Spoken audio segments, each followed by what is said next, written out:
Hello guys. Hello दोस्तों, very good morning, नमस्कार, welcome, स्वागत है आप सभी का। मैं हूं वेद और आप देख रहे हैं लगातार सीजी काउंटर्स। छत्तीसगढ़ राष्ट्रीय अंतर्राष्ट्रीय स्तर की करंट अफेयर की क्लास लगातार जारी है। आज 9 क्लास है और क्लास को स्टार्ट करते हैं भाई। सबसे पहले हम बात करेंगे राष्ट्रीय स्तर की। ठीक है, आज राष्ट्रीय स्तर में हम स्टार्ट करेंगे। छत्तीसगढ़ में कुछ नहीं है खास, कल छत्तीसगढ़ में हम बातें करेंगे। चलिए, राष्ट्रीय स्तर में सबसे पहला हम बात करें तो सबसे फर्स्ट करंट अफेयर याद रखेंगे, मोस्ट इंपॉर्टेंट है, मर्सर सर्वे रिपोर्ट। ठीक है,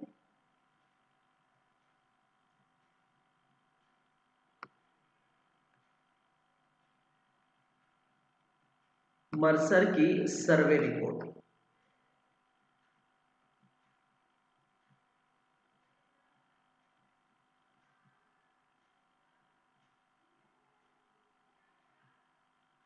चलिए, मर्सर ने सर्वे जो है किया है, सर्वे जारी किया गया है और किस के लिए सर्वे जारी किया गया है भाई, याद रखेंगे तो वो है गुणवत्ता जीवन सूचकांक।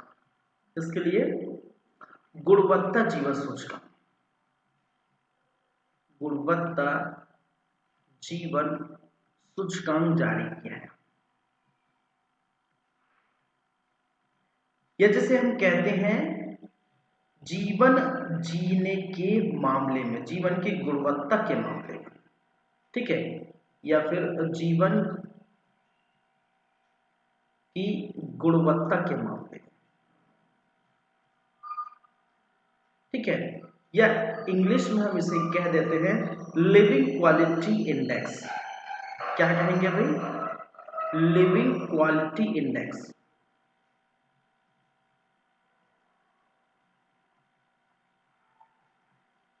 चलिए, तो देखिए, लिविंग क्वालिटी इंडेक्स या जीवन जीने की गुणवत्ता या गुणवत्ता जीवन सूचकांक, कोई भी किसी कह सकते हैं। ठीक है, चलिए, अब ये सूचकांक में कौन सा प्रथम नंबर का है तो उसको याद रखेंगे।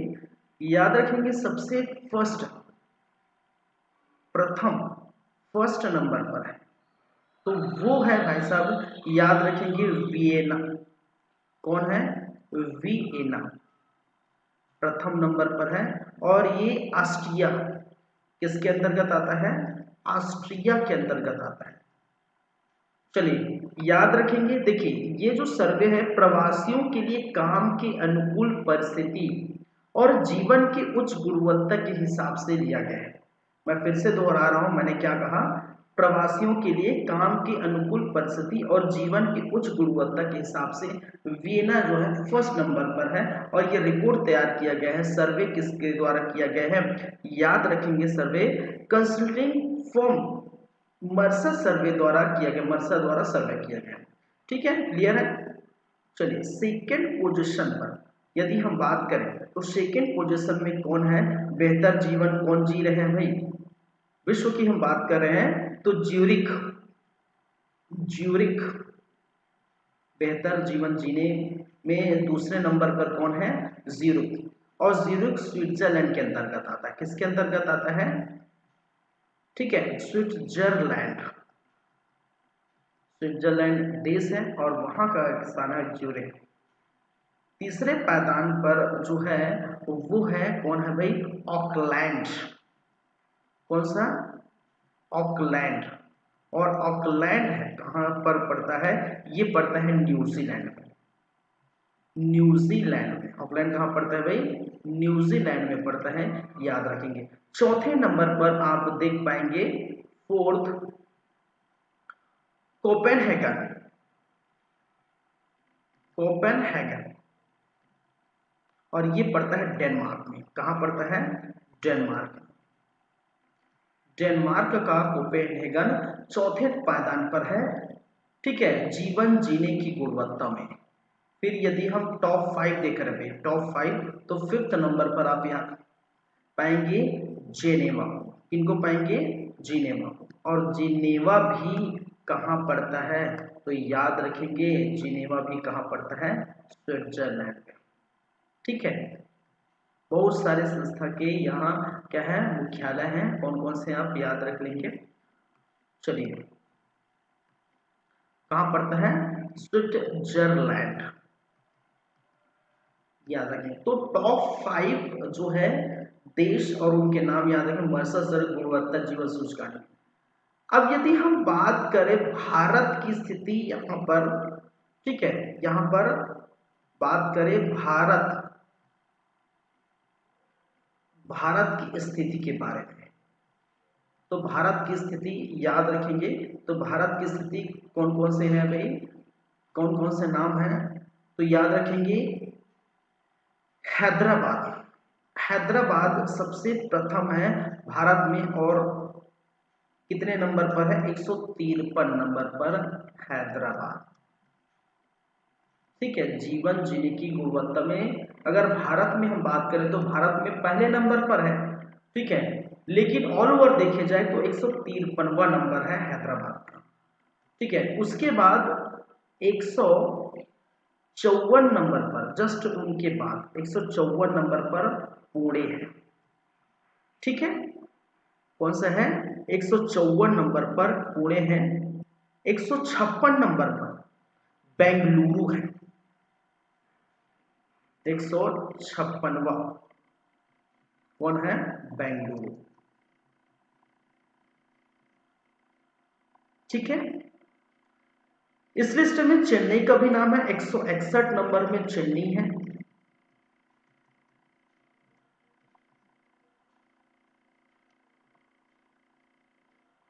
मुंबई है 164 नंबर में।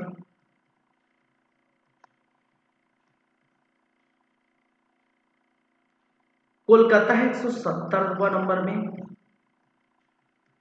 कोलकाता। दिल्ली है 172 नंबर में।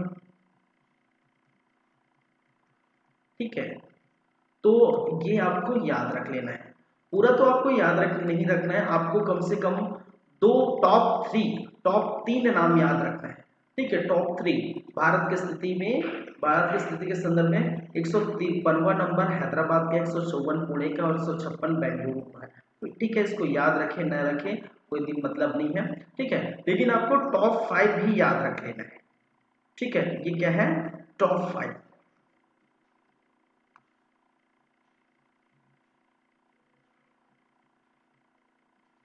टॉप 5, तो टॉप 5 देश जीवन जीने की गुणवत्ता के अंतर्गत आपको देखने को मिलेगा। चलिए, टॉप 5 देश क्लियर है यहां तक बातें। ठीक है भाई, तो ये मर्सर की सर्वे रिपोर्ट है। चलिए आगे बढ़ते हैं।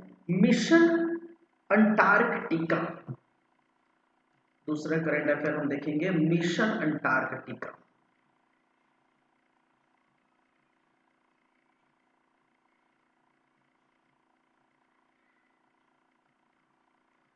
मिशन अंटार्कटिका, चलिए मिशन अंटार्कटिका के बारे में हम बात करें तो क्या क्या बातें हैं यहाँ पर। ये हिमालय पर्वतारोहण संस्थान दार्जिलिंग की टीम का मिशन है, ये याद रखेंगे। ये क्या है भाई, हिमालय पर्वतारोहण संस्थान दार्जिलिंग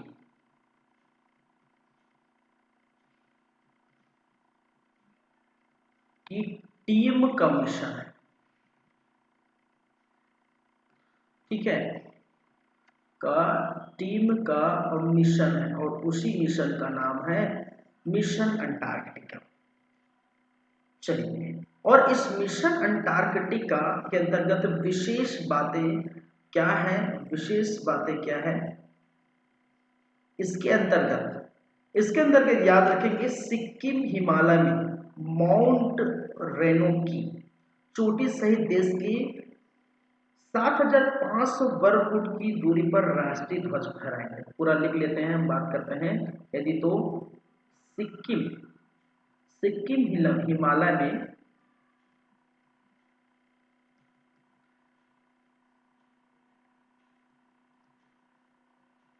माउंट रेनो की चोटी सहित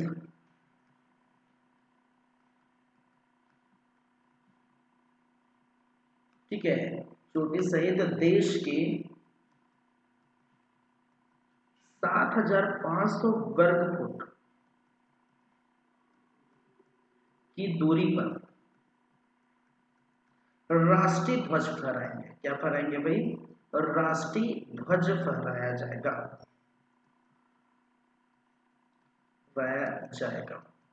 ठीक है, और इसी मिशन का नाम है मिशन अंटार्कटिका। ठीक है, साथ ही साथ याद रखेंगे जो दक्षिणी ध्रुव है, दक्षिणी ध्रुव,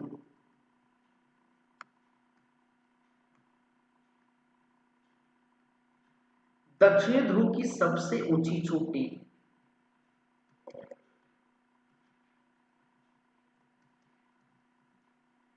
माउंट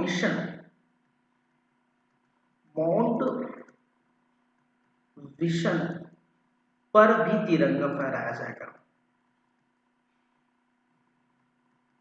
तिरंगा फहराया जाएगा। चलिए मैं एक बार फिर इसको रिपीट कर देता हूं। मैंने क्या कहा भाई? मिशन अंटार्कटिका हिमालय पर्वत रोहण संस्थान दार्जिलिंग। तो दार्जिलिंग की टीम का मिशन है कौन सा? Mission Antarctica. और इस मिशन अंटार्कटिका में सिक्किम के हिमालय माउंट रेनो की चोटी सहित देश के जो 7500 वर्ग फुट की दूरी पर जो भी स्थान होगा वहां पर क्या फहराया जाएगा? राष्ट्रीय ध्वज या तिरंगा फहराया जाएगा। साथ ही साथ दक्षिण ध्रुव की सबसे ऊंची चोटी माउंट विशन, यहां पर भी तिरंगा फहराया जाएगा। तो ये याद रखिए और इसी का नाम है मिशन अंटार्कटिका। क्लियर है बातें? तो ये 2 करंट अफेयर हो गए। चलिए चलते हैं तीसरे नंबर पर। तीसरा करंट अफेयर हम बात कर लेते हैं।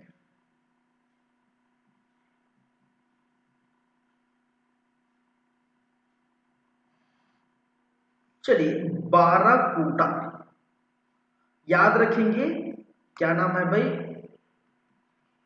बाराकूटा। और ये क्या है? बाराकूटा क्या है भाई? ये है भारत की सबसे तेज और इलेक्ट्रिक नाव। भारत की सबसे तेज सौर इलेक्ट्रिक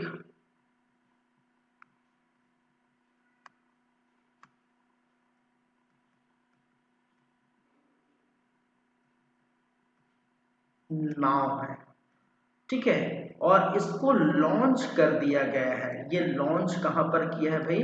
तो याद रखेंगे ये लॉन्च किया गया है अल्लपूझा। और ये कहां पर है? ये है केरल। ठीक है, तो ये भारत की सबसे तेज सौर इलेक्ट्रिक क्या है? नाव है। और इसी का नाम है क्या है? बाराकूटा। इसी का नाम है बाराकूटा। ठीक है, चलिए, और इसको लॉन्च कर दिया गया है केरल के अल्लापूझा में। क्लियर है बातें? अगर हम इसके बारे में याद रखें कि इस नाव के बारे में याद रखें तो इसकी जो लंबाई है, इसकी जो लंबाई है वो 14 मीटर की लंबाई है। इसकी जो चौड़ाई है वो 4.4 मीटर की चौड़ाई है। ठीक है, याद रखेंगे ये एक बार चार्ज करने पर, एक बार क्या करने पर भाई? चार्ज होने पर 7 घंटे 7 आवर चलेगा। कितना घंटा चलेगा भाई? 7 घंटे 7 आवर चलेगा ये इलेक्ट्रिक नाव। ठीक है, मैंने क्या कहा? बाराकूटा भारत की सबसे तेज और इलेक्ट्रिक नाव है, सॉरी सबसे तेज और सौर इलेक्ट्रिक नाव है। इसकी जो लंबाई है वो 14 मीटर है, चौड़ाई है 4.4 मीटर। एक बार चार्ज हो जाने पर इसको 7 घंटे आप चला सकते हैं।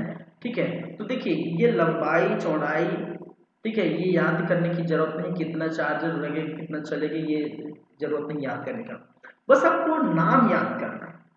बाराकूडा भारत की सबसे तेज और सौर इलेक्ट्रिक नाव है, जिसको लॉन्च किया गया है अलाप्पुझा केरल में। बस इतना ही बात है आपको याद रखना है। ठीक है, क्लियर है। चलिए चौथे नंबर पर हम बात कर लेते हैं। चौथा पॉइंट याद रखेंगे, चलिए परम सेन की, ठीक है, परम सेन साहब। अब परम सेन कौन है? तो देखिए परम सेन जो है वित्त मंत्रालय में व्यय विभाग में अतिरिक्त सचिव है। वित्त मंत्रालय में व्यय विभाग में क्या है भाई? अतिरिक्त सचिव है, सचिव है। ठीक है, वर्तमान की बात है, अतिरिक्त सचिव है। ठीक है, ये वर्तमान में क्या है? ये अतिरिक्त सचिव।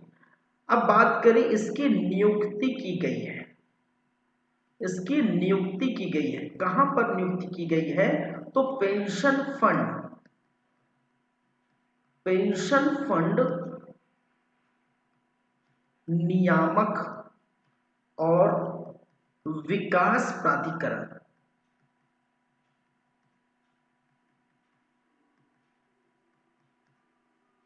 में अंशकालीन सदस्य नियुक्त किया है। अंशकालीन सदस्य के रूप में इनकी नियुक्ति की गई है। ठीक है, अंशकालीन सदस्य के रूप में इनकी नियुक्ति की गई है। तो याद रखेंगे ये वर्तमान में, ठीक है, ये वर्तमान में क्या है भाई? वर्तमान में अतिरिक्त सचिव है। कहाँ के अतिरिक्त सचिव है? वित्त मंत्रालय के व्यय विभाग में अतिरिक्त सचिव है। अब इनकी नियुक्ति कर दी गई है पेंशन फंड नियामक और विकास प्राधिकरण में अंशकालीन सदस्य के रूप में। नाम याद रखेंगे परम सेन जी के बारे में। क्लियर है? तो ये 4 करंट अफेयर याद रखेंगे। फिर आगे बढ़ते हैं। आगे है किसके बारे में? कुछ पुरस्कार से संबंधित है। ठीक है, कुछ पुरस्कार से संबंधित बातें हैं। तो 4 हो गए, 5वां हम देख लेते हैं।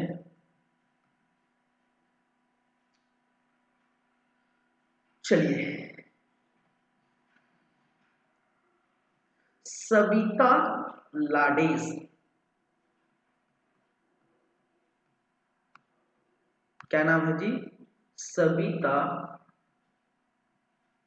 लाडेस। ये मुंबई की निवासी हैं। मुंबई के रहने वाली सविता लाडे को किस पुरस्कार से नवाजा गया? तो याद रखेंगे।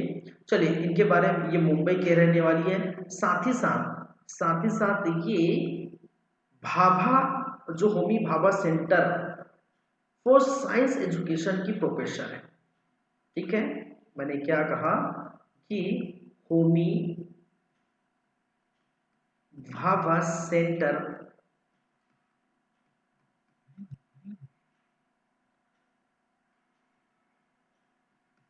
फॉर साइंस एजुकेशन की प्रोफेसर है। चलिए, और इनको किस पुरस्कार से नवाजा गया है? तो याद रखिए इनको मिला है न्योहोन पुरस्कार। किस पुरस्कार से नवाजा गया भाई? न्योहोन पुरस्कार से सम्मानित किया गया, से सम्मानित किया गया। याद रखेंगे न्यूहन पुरस्कार से इनको सम्मानित किया गया है। ये न्यूहन पुरस्कार इनकी शिक्षा के लिए, किसके लिए,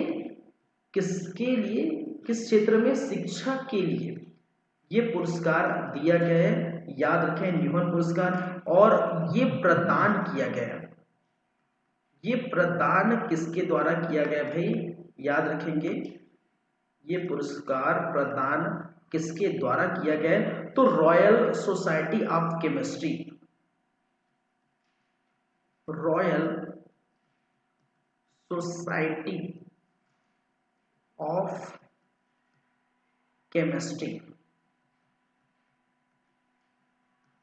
कहां, लंदन।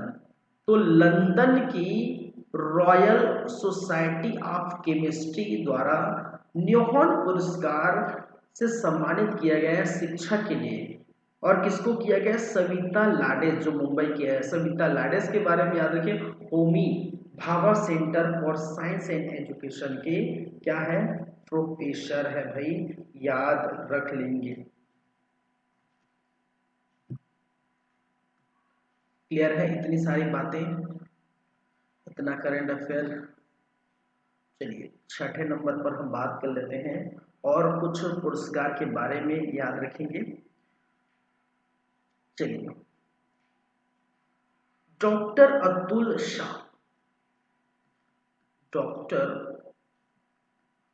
अतुल शाह, और डॉक्टर अतुल शाह जी को मिला है रिच गेम चेंजिंग इनोवेटर पुरस्कार।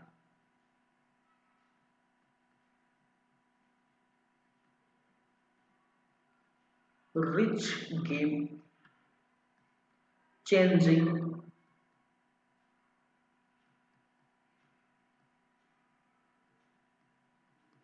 इनोवेटर पुरस्कार से नवाजा गया है, याद रखेंगे। और ये पुरस्कार कुष्ठ रोग, ये किसके लिए दिया गया है, तो किस क्षेत्र में दिया गया है, याद रखेंगे। तो याद रखेंगे कुष्ठ रोग देखभाल एवं उसके योगदान हेतु, उसके योगदान हेतु ये दिया गया इनको रिच गेम चेंजिंग इनोवेटर पुरस्कार, याद रख लेंगे भैया, डॉक्टर अतुल शाह। एक मैं यही लिख देता हूं, ये अंतिम है तो इसको मैं यही लिख देता हूं, ये याद रखेंगे लिएंडर पेश के बारे में, ठीक है। एक याद रखेंगे लिएंडर पेश के बारे में। और लिएंडर पेश को भली भांति जानते हैं, टेनिस खिलाड़ी है, टेनिस खिलाड़ी है लिएंडर पेश। चलिए इनके बारे में क्या करेंट अफेयर है भाई, तो याद रखेंगे international tennis hall of fame में शामिल किया गया, ठीक है। याद रखेंगे इंटरनेशनल टेनिस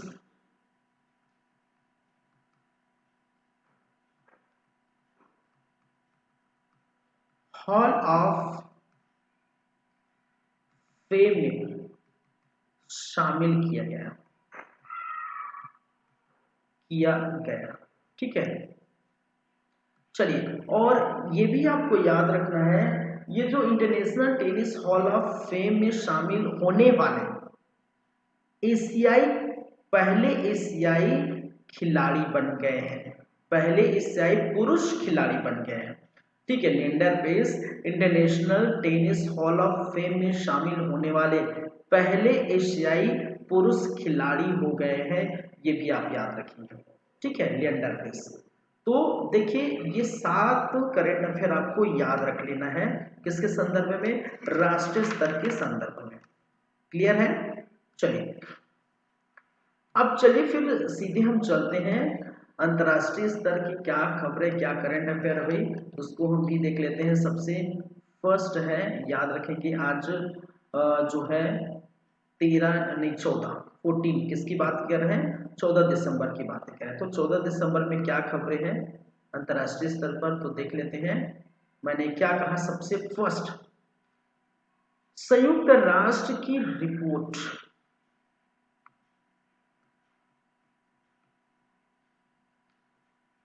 संयुक्त राष्ट्र रिपोर्ट,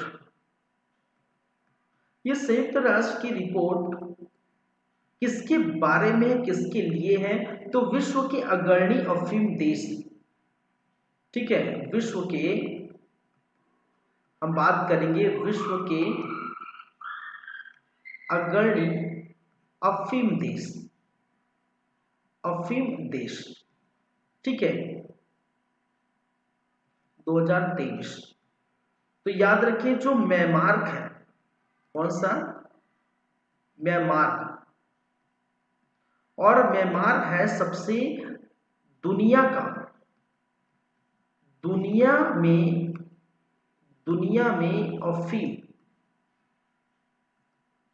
अफीम का सबसे बड़ा स्रोत, सबसे बड़ा स्रोत कौन सा है? कौन बन गया है भाई? वो बन गया है म्यांमार। और ये पछाड़कर, किसको पछाड़कर?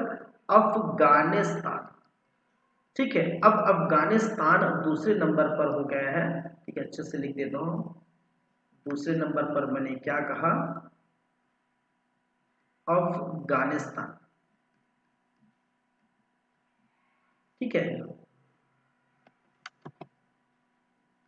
और अफगानिस्तान को पछाड़कर,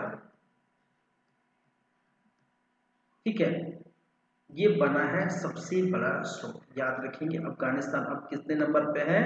दूसरे नंबर पर आ गए हैं, ठीक है। तो विश्व के अग्रणी अफीम देश या दुनिया में अफीम का सबसे बड़ा स्रोत अब कौन सा हो गया है? देश हो गया है म्यांमार हो गया है, याद रख लेंगे। ये संयुक्त राष्ट्र की रिपोर्ट है।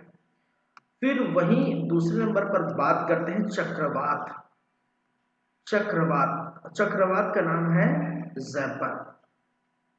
जैस्पर, चक्रवात जैस्पर। तो चक्रवात जैस्पर कहाँ की है भाई?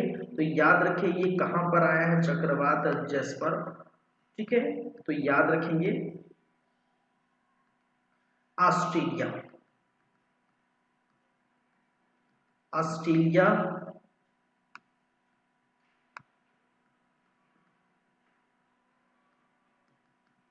में आया चक्रवात जैस्पर। और हाल ही में जो भारत में बंगाल की खाड़ी में एक चक्रवात आया था जिसका नाम है मिचोंग, ठीक है। जब चक्रवात की बातें हम कर ही रहे हैं तो एक और मैं आपको बता देता हूँ, हालांकि मैं बता चुका हूँ, लेकिन चक्रवात एक और 5 से 7 दिसंबर के मध्य 3-4 दिन तक रहा, 4 दिन तक। और उस कारण से छत्तीसगढ़ में बहुत ज्यादा बारिश हुई थी इस समय, ठीक है। 3-4 दिन तक एकदम झड़ी बना देते, झड़ी रख देता, ठीक है। तो तूफान या चक्रवात मिचोंग याद रखेंगे, ठीक है, जो 5 से 8 दिसंबर के मध्य ये रहा था, ठीक है, चक्रवात मिचोंग, जो भारत के साथ साथ बांग्लादेश म्यांमार को भी प्रभावित किया था, ठीक है। चलिए याद रखेंगे चक्रवात मिचोंग और ये चक्रवात जैस्पर, ये ऑस्ट्रेलिया का है। ये 2 हो गए। उसके बाद आपको याद रखना है तीसरे नंबर पर, याद रखेंगे थर्ड नंबर, तीसरे नंबर पर ईगा,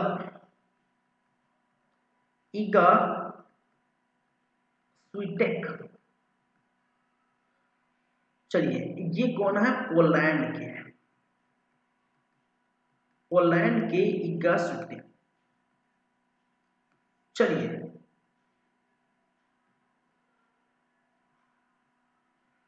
world tennis association, world tennis association ने इसे क्या चुना है भाई? Player of the year, player of the year चुना है 2023 का। 2023 का प्लेयर ऑफ द ईयर कौन बना है? तो वो बने हैं ईगा स्वीटेक, ठीक है। तो किसने चुना है? वर्ल्ड टेनिस एसोसिएशन ने इन्हें प्लेयर ऑफ द ईयर चुना है, ठीक है। याद रखेंगे ईगा स्वीटेक, जो कि पोलैंड के टेनिस खिलाड़ी, ठीक है। क्लियर है? 3 बातें हो गए, 3 करंट अफेयर हो गए। अब बात करते हैं चौथा और हो सकते हैं राष्ट्रीय अंतरराष्ट्रीय स्तर की अंतिम। टाइम मैगजीन, ठीक है, टाइम मैगजीन,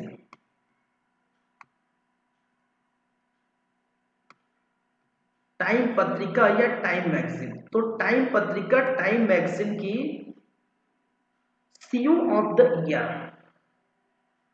ठीक है, सीईओ ऑफ द ईयर 2023 किसे चुना गया है? तो उसी चुना गया है किसको भाई? Sam Altman.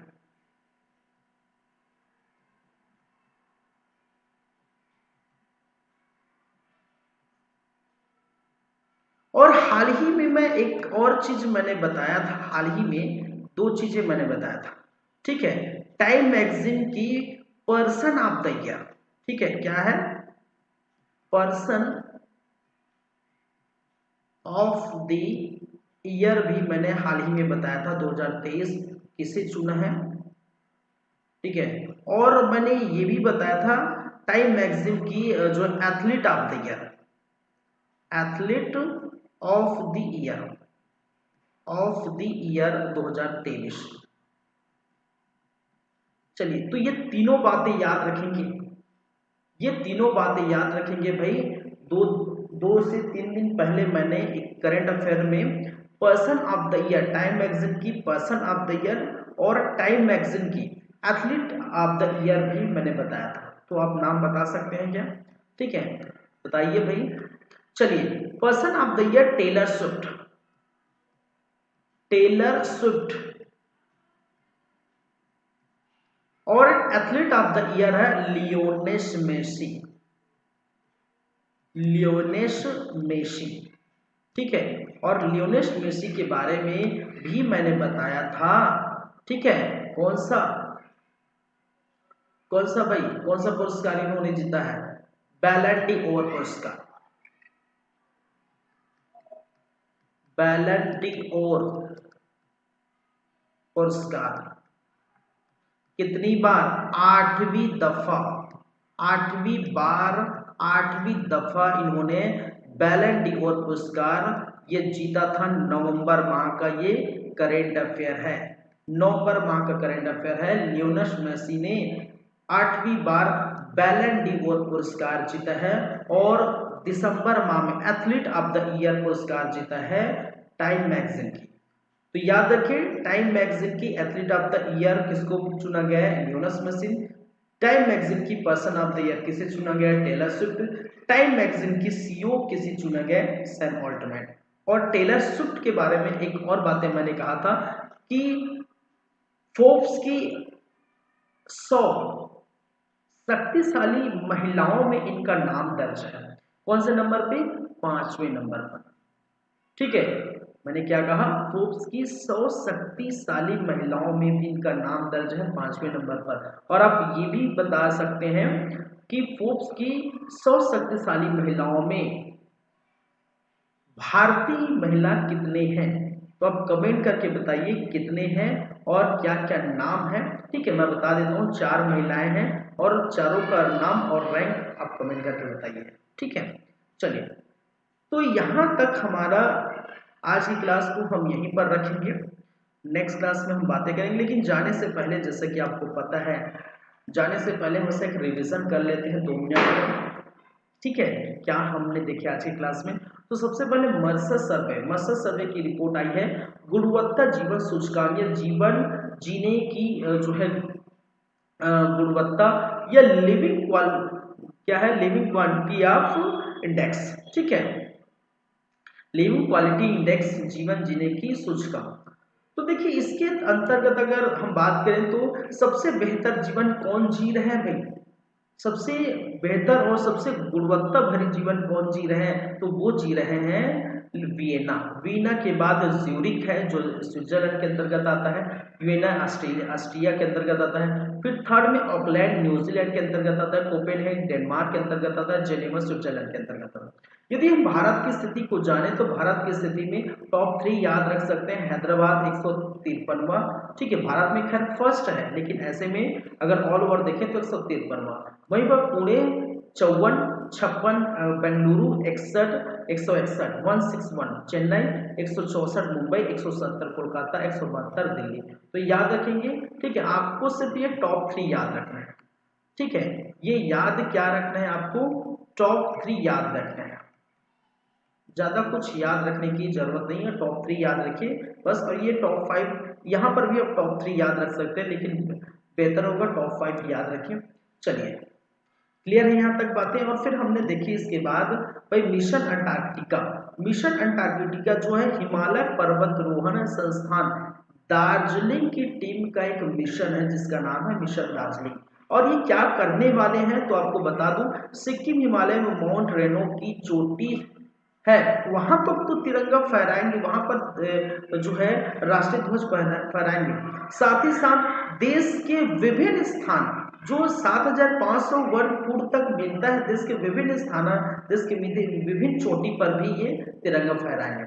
साथ ही साथ दक्षिण ध्रुव के जो है ऊंची चोटी माउंट मिशन पर भी ये तिरंगा फहराएंगे मिशन अंटार्कटिका के अंतर्गत। ठीक है, तो ये दार्जिलिंग की टीम है, याद रखेंगे, घूम रहे हैं हिमालय में, घूम रहे हैं पर्वत के अंतर्गत और ये तिरंगा फहरा रहे हैं। चलिए, बाराकूडा भारत की सबसे तेज सौर इलेक्ट्रिक नाव है और जिसका लॉन्च कहाँ किया गया है भाई, नाम क्या है, अलापुझा केरल, अलापुझा केरल में इसको क्या किया गया है, लॉन्च किया गया है। इसके बारे में अगर इस नाव के बारे में हम जाने तो इसकी जो लंबाई है 14 मीटर की लंबाई है, फिर चौड़ाई 4.4 मीटर की इसकी क्या है, चौड़ाई है। एक बार चार्ज करने पर 7 घंटे तक ये चलेगा।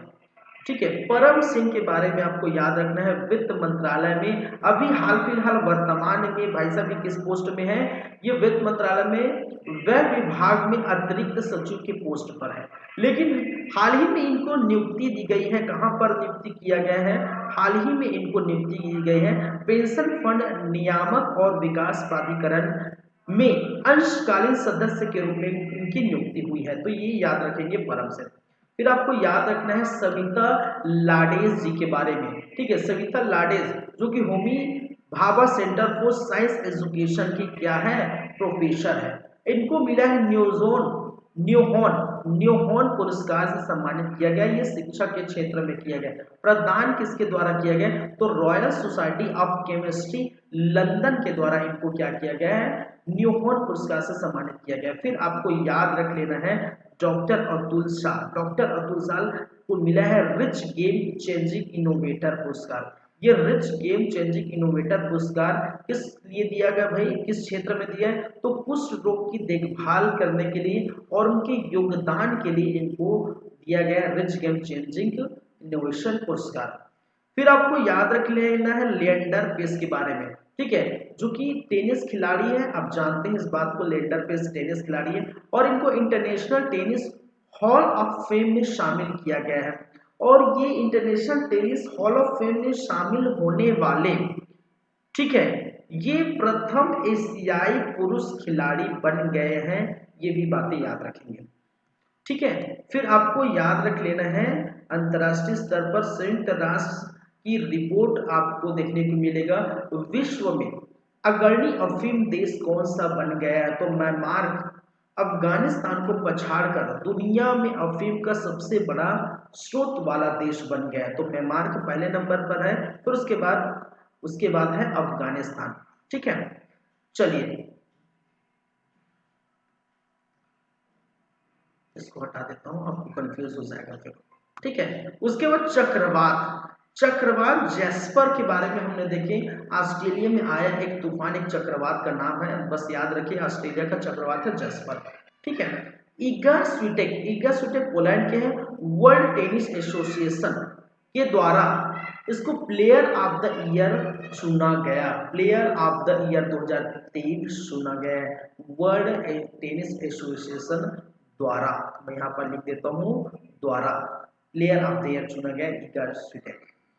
फिर आपको याद रख लेना है अंतिम में, जैसे कि मैंने बताई, टाइम मैगजीन। टाइम मैगजीन की यहाँ पर 3 करेंट अफेयर है, पिछले 2-3 दिन पहले बताया था, उसको भी यहाँ पर मैंने बता दिया है, तो एक साथ तीनों को याद कर लीजिए। ठीक है, टाइम मैगजीन की CEO of the year 2023 Sam Altman, Time magazine की person of the year 2023 Taylor Swift, Time magazine की athlete of the year 2023 Lionel Messi. और लियोनेल मेसी के बारे में एक और बात मैंने बताया था, नवंबर माह में इनको मिला था बैलन डी ओर पुरस्कार। ठीक है, बैलन डी ओर अवार्ड, बैलन डी ओर पुरस्कार से सम्मानित किया गया और 8वीं दफा ये बैलन डी ओर पुरस्कार इनको मिला था। ठीक है, तो ये सारी बातें, ये सारे करंट अफेयर आपको याद रख लेना है। ठीक है, ये एग्जाम पॉइंट ऑफ के लिए आपके लिए बहुत बेहतर है। चलिए तो चलते हैं, फिलहाल आज के लिए इतना ही रहेगा। नेक्स्ट क्लास में यानी कि 15 दिसंबर वाली क्लास में हम फिर से आएंगे, फिर से मिलेंगे और फिर से वही बातें होगी, छत्तीसगढ़ राष्ट्रीय अंतर्राष्ट्रीय स्तर की बातें। ठीक है, चलिए, thank you guys, thank you class.